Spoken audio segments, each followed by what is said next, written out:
그러므로 사랑을 받는 자녀같이 너희는 하나님을 본받는 자가 되고 그리스도께서 너희를 사랑하신 것 같이 너희도 사랑 가운데서 행하라. 그는 우리를 위하여 자신을 버리사 향기로운 제물과 희생 제물로 하나님께 드리셨느니라.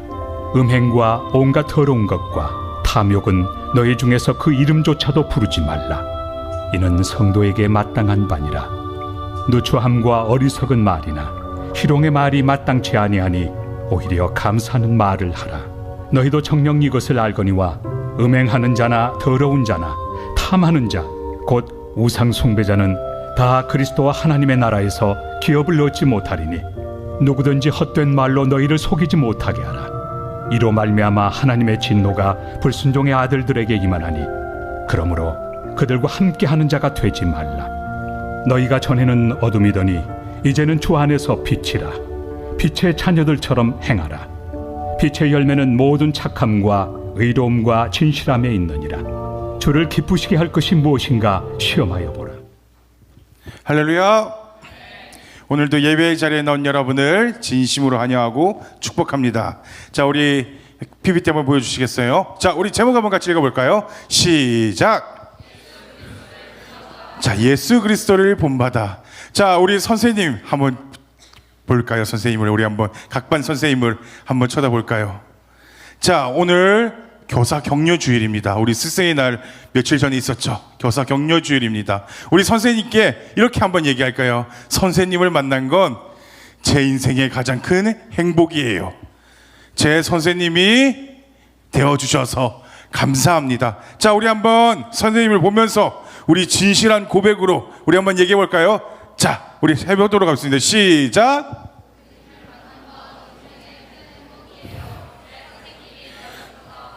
자, 얼굴을 보고 자, 얼굴을 보고 얘기해야지. 자, 저희 앞에 보지 말고 다시 우리 얼굴 보면서 다시 한번 하도록 하겠습니다. 시작.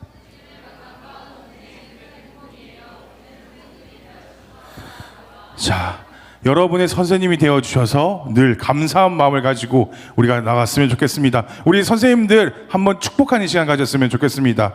우리 당신은 하나님의 우리 축복소. 네, 우리 한번 선생님을 뻗어서 손을 뻗어서 우리 선생님을 축복하면서 우리 한번 찬양했으면 좋겠습니다.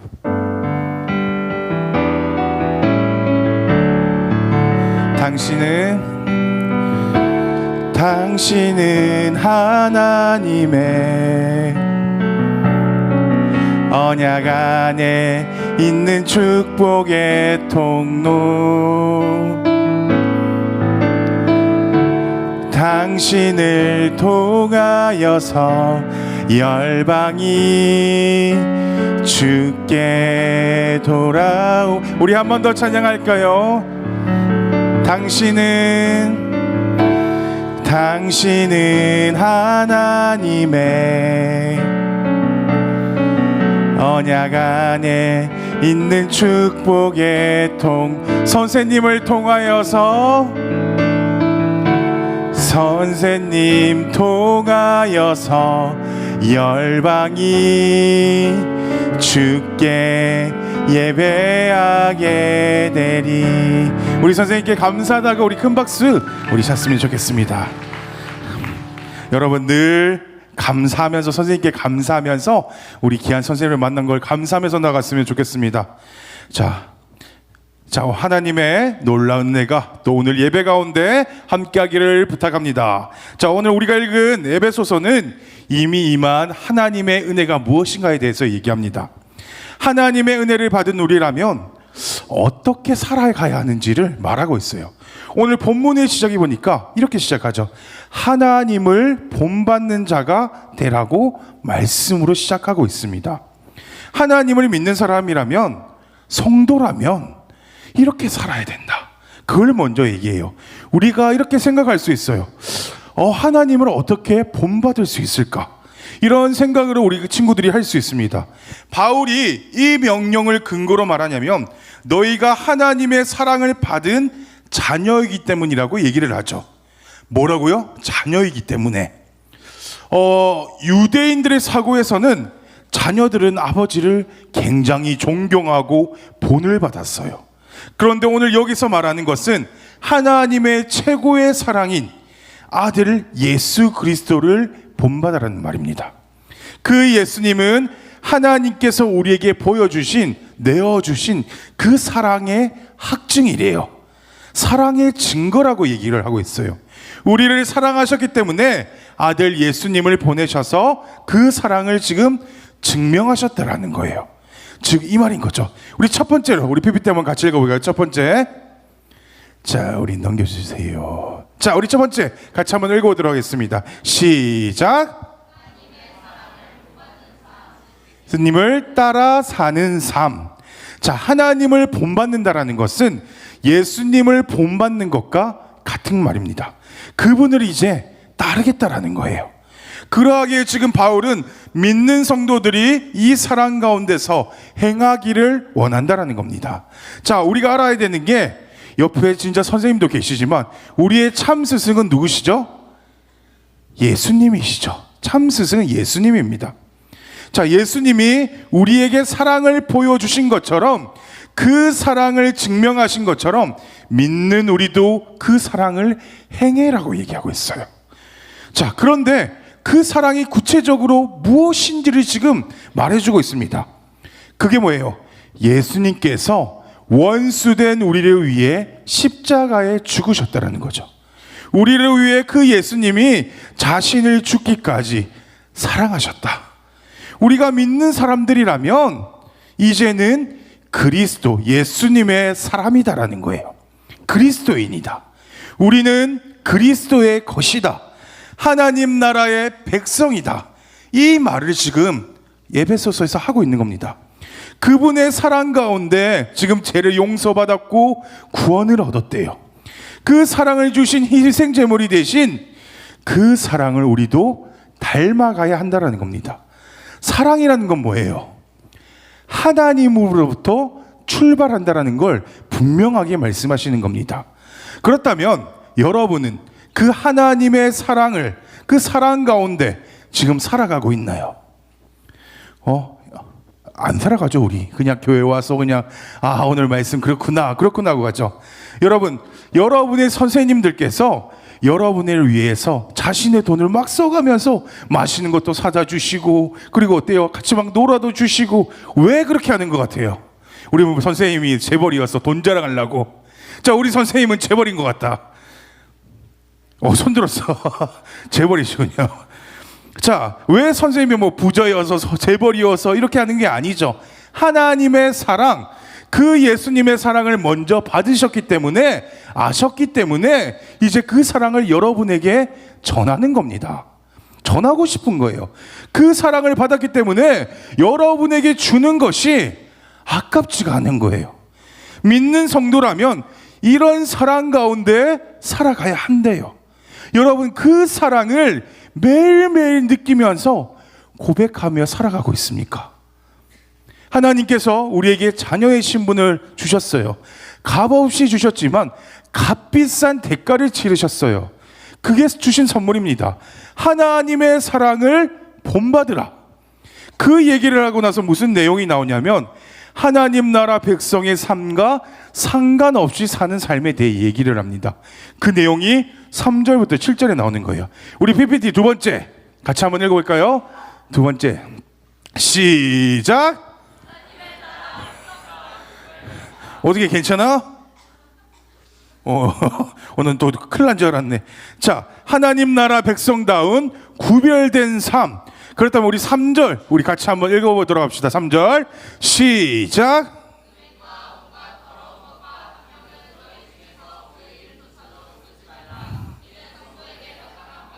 아멘. 자, 뭐라고 얘기하고 있어요? 음행, 온갖 더러운 것, 탐욕들, 그리스도의 사랑과는 거리가 먼 반대의 것입니다. 그러면서 우상에 대해서도 또 얘기해요. 5절 말씀 우리 또 한번 볼까요? 5절 말씀 같이 또 읽어보도록 합시다. 시작. 너희도 정녕 탐하는 자 곧 우상 숭배자는 다 그리스도와 하나님의 나라에서 기업을 얻지 못하리니. 자, 우리가 지금 에베소라는 지역을 좀 알아야 돼요. 에베소. 자, 에베소는 다른 곳보다 뭐가 많았냐면 우상을 많이 섬긴 지역입니다. 모든 종교의 중심지라고 불리는 것이 어디였냐면 에베소예요. 그만큼 신전을 많이 가지고 있었어요. 에베소 사람들의 삶과 정서에는 뭐가 많았냐면 우상이 너무나 자리 잡고 있었습니다. 그렇다면 어때요? 성적으로도 엄청나게 타락한 도시였어요. 그러면 오늘 말씀이 대상이 에베소에서 우상 문화에 살던 그 사람들 중에서 복음을 받아들인 성도들이에요. 이들은 무엇에 무뎌져 있었냐면 이들이 분명히 복음을 받아들였지만 성적 타락이 잘못된 건지도 모른 채 무뎌져 있었다라는 거예요. 거기는 어때요? 쾌락이 중심이 될 수밖에 없어요. 제사를 지내려면 어떻게 했죠? 신전을 섬기는 그 창기들과 성적인 막 관계를 맺어야 했습니다. 그래야만 그들이 신이 기뻐한다라고 믿었어요. 그들에게는 뭐예요? 이게 문화였고 종교였어요. 그래서 죄의식을 갖고 있지 않았다라는 겁니다. 에베소에 살고 있는 사람들이라면 이게 죄인 줄 모른 채 그렇게 살았다라는 거예요. 게다가 여기에는 또 이게 있어요. 영지주의라는 게 있는데 이게 뭐냐면 영과 육을 분리하는 거예요. 육의 죄는 어때요? 영적인 문제에 지금 전혀 관련이 없다. 육이 원하는 대로 그냥 내가 쾌락이 원하는 대로 마음대로 살아도 된다.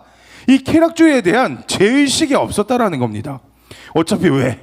영과 육은 분리되어 있기 때문에 육체적인 타락이 영에는 관련이 없다라는 말도 안 되는 이상한 사상을 만들어서 기독교에까지 스며들게 하고 있어요. 이런 분위기 때문에 지금 바울을 통해서 지금 복음을 듣는데 전혀 생각지도 못한 충격적인 막 내용이 나오는 거예요. 그래서 그들이 어떻게 하죠? 예수님의 복음을 듣고 하나님의 자녀가 된 겁니다. 그런데 여러분, 하나님의 자녀가 되었다고 해서 갑자기 한 번에 문화와 가치관이 한 번에 없어지는 게 아니에요. 여전히 어때요? 그들 중에는 아직도 타락한 옛 문화를 따라서 성적인 타락이 익숙해서 여전히 옛 삶을 버리지 못하고 그렇게 사는 성도들이 있었다라는 겁니다. 우상 숭배는 일상의 다양한 모습으로 나타난대요. 하나님을 대신하는 모든 것들을 뭐라고 얘기하냐면 탐심인데 그 결과가 뭐라고 하죠? 우상 숭배라고 얘기해요. 우상 숭배의 뜻밖에는 어마어마한 결과를 맺는다고 합니다. 자, 이게 어디서부터 왔을까요? 성적인 타락에서 왔다라는 겁니다. 하나님이 만드신 그 관계를 넘어갈 때 우리가 뭐 부부라면 성적인 관계를 맺는 건 문제가 되지 않습니다. 부부니까 그 이상을 넘어갈 때 하나님이 정해주신 것을 넘어갈 때 그걸 뭐라고 얘기했냐면 우상숭배라고 얘기해요. 우상숭배는 하나님이 허락해 주신 기준을 만족하지 못할 때 생긴다라는 겁니다. 이거 가지고는 하나님이 정해 주신 것 가지고는 부족하다라고 생각하는 거예요. 하나님이 주신 것에 만족하지 못할 때 탐심이 발생했어요. 하나님이 정하신 범위를 넘어가게 됐어요. 그러면 여러분, 불만족의 반대말이 뭘까요? 불만족의 반대말 뭘까? 뭐라고? 불만족? 불만족의 반대말 두 글자. 자, 우리 교회에서 엄청 강조하지 이걸. 감사죠. 감사. 자, 감사해요. 자, 4절 말씀 우리 같이 한번 또 읽어봅시다. 4절 시작.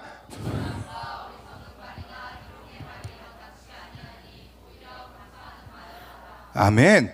갑자기 감사의 말을 하라고 해요. 감사의 반대는 뭐예요? 만족하지 못하는 겁니다.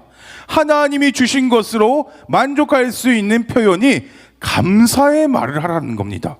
우리가 말이라는 것은 어떤 가치관을 담고 있어요. 우리가 감사의 말을 하지 못하는 것은 불만족스러운 말을 할 수밖에 없는데 그것은 하나님에 대한 불순종이라고 얘기를 하는 겁니다. 도덕 수준의 말이 아니라 영적인 문제라고 말을 하는 겁니다. 자, 지금 에베소 성도의 성적인 타락은 탐욕의 문제였습니다. 이것을 사도 바울이 우상숭배라고 말을 하고 있어요. 자, 5절 뭐라고 얘기했죠? 너희도 정녕 이것을 알거니와 음행하는 자나 더러운 자나 탐하는 자 곧 우상 숭배자는 다 그리스도와 하나님의 나라에서 뭘 얻지 못한다고요? 기업을 얻지 못하리니. 하나님의 기업을 못 누린대요. 이게 얼마나 중요하냐면 우리를 위해서 누가 오셨죠? 예수님이 오셨어요. 그 아들의 공로로 십자가의 보혈로 우리를 대신하셨습니다. 사흘 만에 부활하셔서 그 아들을 하나님 나라로 승천하셨어요. 그 아들이 하나님의 우편 보좌에 앉아 계신다고 말하고 있습니다. 자, 우편의 보좌는 유업을 이을 상속의 자리예요. 하나님 우편에는 유업을 이을 예수님이 앉아 계신 겁니다. 그 예수님과 우리를 하나님께서 묶으셔서 우리를 그 자리에 앉히셨어요. 시간이 걸려서 완성이 되겠지만 사도 바울은 왜 이렇게 무서운 얘기를 하고 있는 걸까요? 마태복음 7장에 보면요, 이 얘기 나오죠. 우리 PPT 보여주시겠어요? 자, 뭐라고 적혀있죠? 모래 위에 지은 집과 반석 위에 지은 집. 자, 우리가 너무 잘 알고 있죠. 비가 내리고 홍수가 왔어요. 바람이 부니까 어느 집이 무너져요? 똑같이 지금 불고 상황은 똑같아요. 어느 집이 무너지죠? 모래 위에 지은 집이 무너집니다. 똑같이 정성을 지어서 만들었는데 모래 지은 집이 무너집니다. 잘 짓는 게 뭐예요? 건물을 잘 짓는 것도 너무 중요하잖아요. 그런데 중요한 게 기초를 어디에 두는가예요. 이런 말이 있어요. 그렇게 말씀을 읽고 우리가 설교를 통해서 모일 때마다 이 막 성적인 타락을 경고를 듣는데도 어때요? 여전히 반복되는 채 쾌락에서 빠져나오지 못한다면 나는 이 모래 위에 지은 집과 똑같다라고 오늘 그 얘기를 하는 겁니다. 내가 여전히 하나님을 믿고 이 자리에 나왔지만 여전히 세상의 쾌락을 따라가고 있다면 여전히 나는 모래 위에 지은 집과 똑같다라는 걸 얘기하는 겁니다. 반석의 뿌리를 내리는 사람은 하나님의 말씀이 들어가고 경고가 들어가면 반복되는 채 머무를 수가 없다라는 거예요. 여전히 어때요? 타락에 반복되는 그 삶에서 우리가 빠져나오지 못하면 우리가 진짜 나는 십자가를 만난 사람인가? 진짜 예수님을 만난 적이 있는 사람인가를 점검해 봐야 한다는 겁니다. 그런 쾌락이 가득한 도시에 누가 있어요? 지금 에베소 성도들이 있는 겁니다. 이 바울이 사용한 성도는 이런 뜻이에요. 진짜 거룩한 사람들, 진짜 거룩한 사람들. 이 말씀이 지금 이 이야기가 이 시대를 살아가고 있는 우리에게 요구되는 그 신앙의 모습인 겁니다. 우리가 살아가고 있는 이 세상에서 여러분은 어떤 믿음과 어떤 구별된 삶을 살아가고 있나요? 우리가 분명히 점검해 봐야 합니다. 여러분이 크리스찬이라면 여러분은 세상 사람들과 무엇이 달라야 하는지 우리가 분명히 점검해야 됩니다. 자, 학교에서, 세상에서 나는 진짜 크리스찬으로 살아가고 있나? 나의 진짜 스승이신 예수님을 믿고 난 진짜 크리스찬인가? 나는 진짜 학교에서 성도로 살아가고 있나? 그 거룩하신 하나님을 따라 거룩한 백성으로 살아가고 있나? 분명히 확인해 봐야 할 부분입니다. 그렇다면 이러한 삶의 제약의 삶일 뿐만 아니라 이러한 삶은 하나님의 나라를 기업으로 받지 못한다라고 얘기했어요. 여러분, 우리가 구원을 받았다면 하나님 나라 백성의 삶과 전혀 상관없이 살아갈 수가 없습니다. 구원받은 자의 모습답게 구원받은 자답게 살아가라는 거예요. 하나님 나라 백성답게 제발 살아가라는 거예요. 여러분, 값없는 은혜를 주신 것은 주의 거룩하심을 본받기 위함인 겁니다. 바울이 지금 뭐라고 얘기해요? 그렇게 타락한 도시에서 살고 있는 에베소 교회 성도들에게 하나님이 어떤 분인지, 하나님의 그 부르심이 뭔지, 그 하나님의 자녀다운 백성의 정체성을 분명하게 얘기하고 있는 겁니다. 여러분, 지금 어떤 시대예요? 많은 그리스도인들이, 많은 크리스찬들이 그 거룩함을 버린 시대입니다. 교회는 나와요. 여전히 교회를 부지런하게 나와요. 그런데 교회를 나온다고 해서 구원을 보장하는 게 아니잖아요. 무엇이 진짜인가를 안다면 우리가 가짜는 어때요? 드러나게 나오는 겁니다. 그렇기 때문에 우리는 사랑하는 여러분, 말씀을 붙잡아야 됩니다. 우리가 그 예수님을 믿는 것처럼 그리스도를 믿음은 그 주님을 본받기 위함이에요. 그 주님을 따르기 위한 것입니다. 그가 가신, 그 예수님께서 가신 삶을 우리도 살아가기 위한 거라는 겁니다. 자, 우리 7절 말씀 우리 같이 읽어봅시다. 7절 짧죠? 같이 한번 읽어보도록 하겠습니다. 시작. 자, 뭐라고 해요? 그들과 함께하는 자가 되지 말라라고 얘기합니다. 동조하지 말라는 말이에요. 반응하지 말라는 말이에요. 그들과 함께하는 자가 되지 말라고 말하면서 우리가 다시 한번 어떤 존재인지를 8절부터 얘기합니다. 8절, 너희가 전에는 어둠이더니 이제는 주 안에서 빛이라, 빛의 자녀들처럼 행하라. 자, 전에는 어둠이었다. 그렇다면 우리 세 번째, 두둥. 자, 우리 같이 한번 읽어보도록 하겠습니다. 시작. 빛의 자녀답게 살아가는 지혜로운 삶. 자, 우리를 돌아보게 하고 우리가 속해야 할 곳이 어디인지를 돌아보게 하고 자꾸 상기시킨다라는 것은 지금 계속 반복하고 있어요. 바울이 반복한다라는 건 무슨 뜻이에요? 중요하다라는 얘기인 겁니다. 다시 과거와 같은 삶을 살아가서는 안 된다라고 얘기하는 겁니다. 우리의 정체성, 크리스찬답게 그 예수님을 우리의 스승으로 모신 것처럼 이제 그 예수님을 바라보면서 제대로 살아야 된다. 크리스찬답게 살아야 된다. 빛이신 예수님을 인해서 우리가 빛이 되었다라는 거예요. 바울은 어때요? 우상을 섬기고 우상을 따르던 이들의 삶을 다시 그렇게 살지 말고 돌이키라. 어둠과 빛에 대해서 지금 또 이야기하는 겁니다. 어둠이 있을 때 어땠어요? 모든 관계가 어긋나 있어요. 삶의 질서가 다 무너져 있어요. 이제는 너희가 주 안에 있기 때문에, 그 예수님 안에 있기 때문에 빛이래요. 예수님 밖에 있을 때는 우상에게 속하였기 때문에 어둠 속에서 마음대로 살았던 우리래요. 그런데 우상이 어둠이기에 어둠 속에서 우리는 불순종의 아들들로 살아갔다라는 겁니다. 하지만 이제 빛이신 그 예수님 안에서, 빛 가운데서 행동하고 빛이 되었다라는 겁니다. 빛의 자녀들이 되어서 빛이신 예수님을 본받으며 산다라는 거예요. 그리스도인의 삶은 빛의 삶이다라고 말하고 있는 겁니다. 이제는 어떻게 해요? 주를 기쁘시게 하는 삶을 살아라. 주를 위해 적당히 살려고 하지 말고 적당히 우리는 자꾸 살아가려고 해요. 믿음도 대충 적당히 하고, 뭐 공부도 어때요? 적당히 하고, 놀고 게임하는 거에 내 마음이 다 빼앗겨 있어요. 순전함과 모든 면에서 착하고 의롭고 진실한 이들이 적대요. 적당히 살아가는 것은 여러분, 그 적당히로 언젠가 분명히 무너지게 돼 있습니다. 자, 10절 말씀, 10절 말씀 같이 또 읽어볼까요? 시작. 우리가 빛의 자녀라면 주님이 기뻐하시는 것이 무엇인지 분별하며 살아야 된다래요. 그러나 우리는 자꾸 어때요? 세상이 힘드니까 세상에 지어서 자꾸 우리는 잊고 살아갑니다. 그리고 우리의 머리 되시는 분이 누구이신지를 자꾸 잊어요.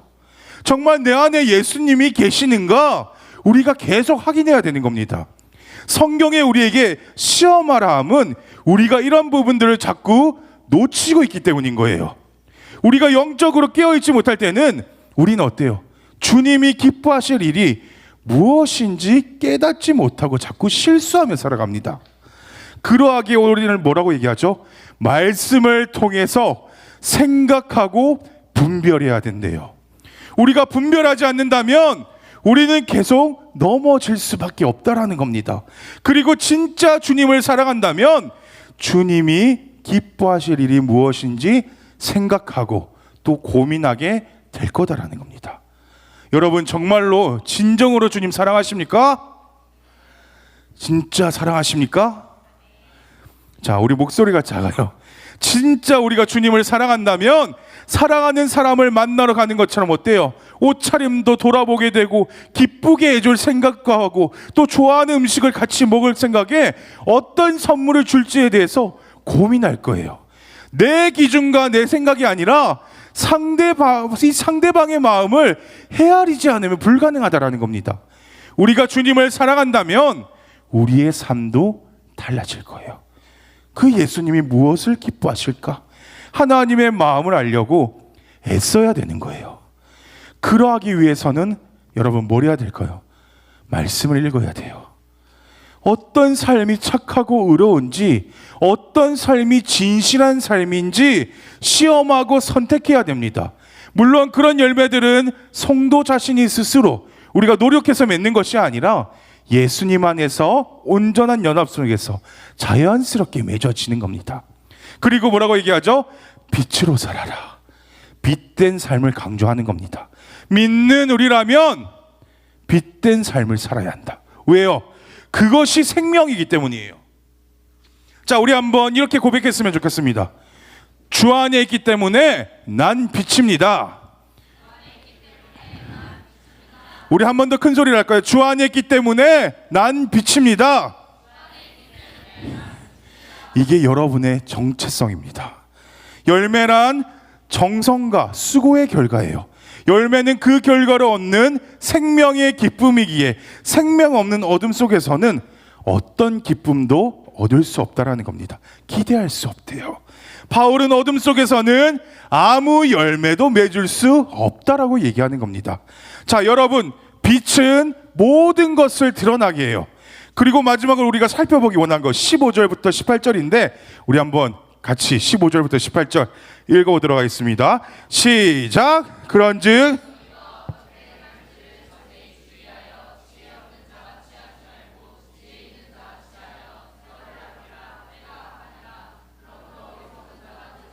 오직 주의 뜻이 무엇인지 이해하라. 술 취하지 마라.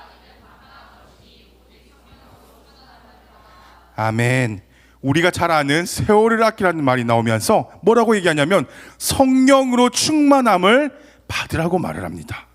우리가 예수님 안에서 새로운 정체성을 부여받았고 새로운 존재로 옷을 입었어요. 이제는 예수님 안에 살아내야 하는 빛된 삶이 되어야 합니다. 그렇다면 빛이라는 이 변화된 정체성에 어울리는 삶을 살아내야 한다는 거예요. 그러면서 이렇게 얘기하죠. 지혜 있는 자와 지혜 없는 자를 얘기해요. 지혜는 뭐와 연결이 되냐면 지금 성령과 연결이 돼요. 예수님 안에서 믿는 우리는 하나님을 알게 되었어요. 지혜는 하나님의 뜻과 하나님의 계획을 알고 하나님을 아는 수단이래요. 지혜를 받은 자는 앞에서 얘기한 것처럼 빛의 삶을 살아갑니다. 그리고 어둠의 일을 버린대요. 이 지혜는 단순한 지식을 얘기하는 것이 아니라 예수님 안에 있는 성도의 정체성이 지혜에 있는 자라는 겁니다. 즉 우리의 삶을 어떻게 살아야 하는지까지 지금 포함이 되고 있어요. 왜요? 하나님의 뜻을 위해서. 그렇기 때문에 어리석은 자의 반대는 하나님의 뜻을 이해한 자라는 겁니다. 자, 여러분, 그리스도인의 삶은 지혜로운 삶입니다. 하나님의 뜻을 주의 깊게 분별해서 그 뜻을 따라 살아가는 삶이에요. 빛에 거하는 삶. 그 예로 뭐라고 얘기하죠? 세월을 아끼라고 얘기해요. 그 삶을 살아라는 거예요. 시간표를 우리가 막 잘 짜고 잠도 덜 자고 막 딱딱 계획대로 막 맞춰서 그렇게 살아라는 것이 아니라 하나님이 원하시는 대로 그 어둠의 일을 하지 말라라는 거예요. 악한 시대를 본받아서 악한 것을 따라가지 말라는 거예요. 그러면 세월을 아낄 수 있다라는 겁니다. 그래서 바울이 뭐라고 해요? 주의 뜻이 무엇인지 알아라고 말하는 겁니다. 지혜로운 삶, 하나님이 원하시는 삶은 성령의 충만함이 있다라는 거예요. 자, 그렇다면 우리 친구들 어른이 되면 여러분 뭘 하고 싶어요? 제일 어른이 되면 뭘 하고 싶어요? 자, 어른이 되면 목사님이 예전에 청소년부를 맡았을 때 너 어른 되면 뭐 하고 싶냐면 딱 이 얘기예요. 고등학교 졸업하고 나면 친구들이랑 편하게 술 한잔 하고 싶습니다. 자, 뭐예요? 술이 내 안에 충만한 게 아니라 세상 풍조에 우리가 막 이끌리는 그런 삶이 아니라 우리 안에 계신 그 성령이 이끄시는 대로 그 믿음으로 살아갈 때 그게 빛된 삶이라는 거예요. 세월을 아끼는 삶이고 지혜로운 삶이다라는 겁니다. 너희가 성령을 받고 하나님의 말씀대로 살아가라, 살아내라는 거예요. 세상의 가치관, 세상의 기쁨, 세상의 즐거움에 계속해서 참여하는 게 아니라, 마음을 빼앗기는 게 아니라 우리를 어둠에서 빛으로 인도하시고 우리를 구원하시고 우리에게 새 생명을 주신, 우리의 존재를, 정체성을 바꾸신 그 예수님을 따르라는 겁니다. 그것이 세월을 아끼는 것이고 지혜로운 삶이다라고 정리가 되는 거예요. 그러하기에 우리는 성령 충만을 또 받아야 되는 겁니다. 자, 이제 말씀을 마무리하려고 합니다. 오늘 이 말씀을 들으면서 어떤 친구들은 그렇구나, 저런 교훈이구나 라고 생각만 할 수도 있어요. 우리의 인생이 어떨까요? 유한한 인생입니다. 여러분도 언젠가 다 죽게 될 거예요. 끝이 있어요. 인생이 길 수도 있고 짧을 수도 있다라는 겁니다. 그 인생 가운데 바울은 성령 충만함으로 예수를 위해, 예수님을 위해 살아가는 모든 삶이 세월을 아끼는 삶이라고 얘기하고 있는 겁니다. 우리 안에 어때요? 성령 충만함으로 예수님으로 가득 차야 되는 거예요. 우리의 정체성은 예수님 안에 있는 정체성입니다. 예수님이 전부인 삶이에요. 그게 빛된 삶인 겁니다. 간절히 여러분에게, 우리 친구들에게 부탁드리는 것은, 세상에 눈을 돌리면 참 좋은 것도 많을 거예요. 믿음을 빼앗아갈 만한 것도 사실 너무 많아요. 그저 세상에 빠져서 우리가 죄를 사랑하고 그렇게 살아가라고 우리를 부르신 것이 아닙니다. 우리를 빛된 자로 부르셨어요. 예수님 안에 있는 것이 가장 큰 기쁨이고, 예수님 안에 살아가는 것이 가장 세월을, 인생을, 삶을 보람 있게 보내는 겁니다. 여러분, 예수님을 잘 믿는 게 가장 큰 복이에요. 여전히 성경에서 뭐라고 얘기해요? 예수 그리스도가 말하는 그 예수 안에서, 예수님을 통해서 빛의 역할을 감당하라고 말을 합니다. 우리 한번 PPT 마지막 우리 결단 부분 우리 같이 한번 읽어봅시다. 같이 읽고 우리 찬양했으면 좋겠습니다. 우리 같이 한번 읽어보도록 하겠습니다. 시작. 우리의 인생은